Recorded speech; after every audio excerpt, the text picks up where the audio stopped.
Keenya keessatti haala salphaa biizinasii dalaguu hin dandeenye garuu dandeettiin keenya dandeettii mana harabaa qofaa dalaguu osoo hin taane biizinasii akka namoota waan xiqqaarraa waan jedhu jechuudha. Assalaamu alaikum warahmatullahi wabarakatuh. Ashamaa akka fuudhanii jirra jirtu obboleeyyan kiyyaa akka jiraattan akka fayyaa qabaattan isin jedha. Walumaa galatti wanni ani jechuu barbaadu fakkeenyaaf warreen hin beekne jiru kan dala garaagaraa hojjedha haala kamiin hojjedha akkamiin hojjedha wanni jedhamu namni baay'een hin beekan waan ta'eef inni ittuma isinii argina viidiyoo garuu haga dhuma viidiyoo kan dhufa waan isin jedhamu haa ta'u bifaatiin isaa illee nama dadhabsiisu nama bagaludha kan dhaaba hojjetanii wanni gochuu wayyaa jechuudha. Garaa ulaarii faanillee namni dhabu uummata gara jaalatu waan garaa qofa yaadu jechuudha. Waan garaa qofa isin jedhu namni kamiyyuu waan nyaata waa dhugaa namni waan nyaanne namni waan dhugu hin jiru jechuudha. Walumaa galatti jechuu barbaade والله مني هجبتي أنا فري هجمت بريدي أنا فري هجمت ريال ديدم فري هجمت ريال وجشن تذكرت سنو وري أسكي سبرتن بيا ربا كي سيرتن كي ستورا جينا بي في ملفوسي أنت سكي جينا بي إنما حاولت لين الجروب يا تكير رتي كسيتا يا تسيلي بكا كي سو ما تتفيلا تما كسي بريدا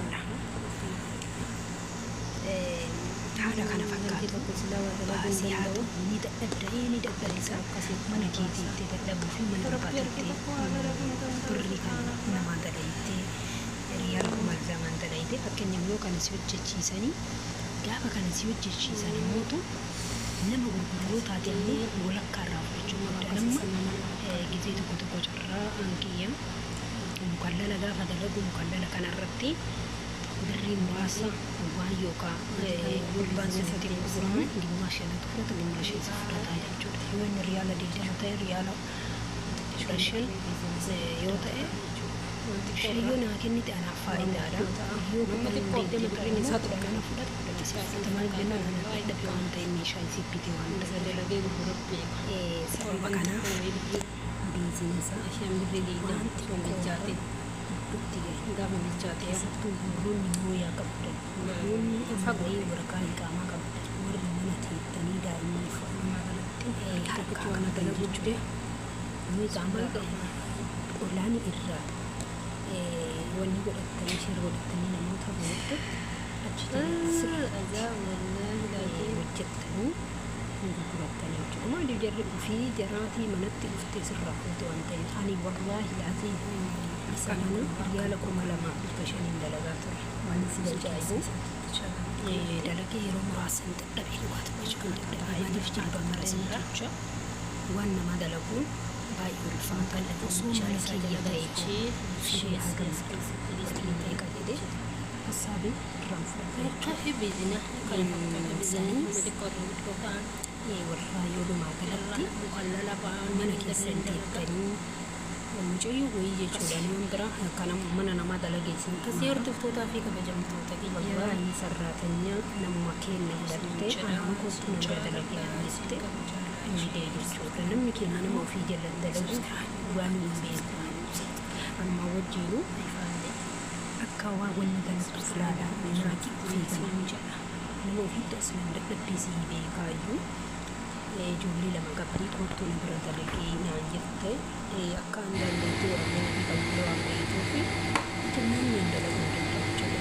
Hin dalaguu kan nama beeknaa gama dadhabbii argamu waan beekuuf akkasuma namoonni kiyya inni ol baaduu itti hin dalagasiin beektanii miti amma waan kana nama ta'e dadhabbaru seeraatti hundee jechuudha. Yoo gaafa amma dhufuu hin baatu qabeetti kan ta'u ilaala dhiidama.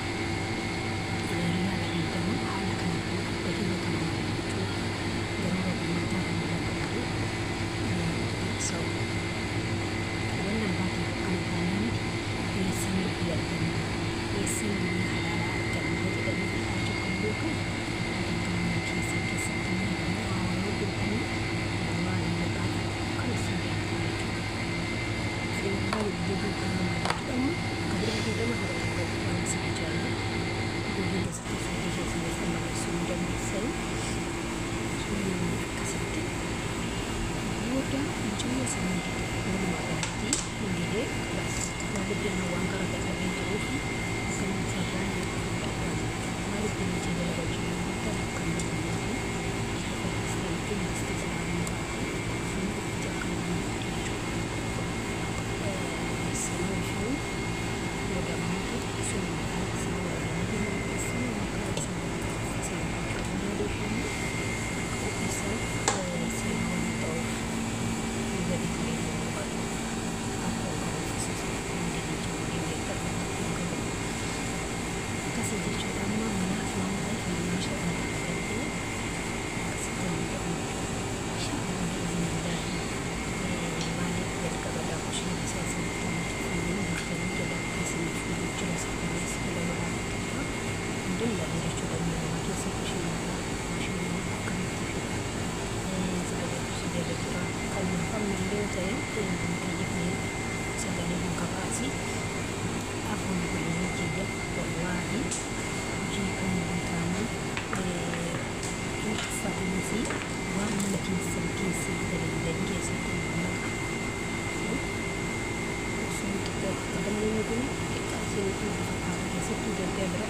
share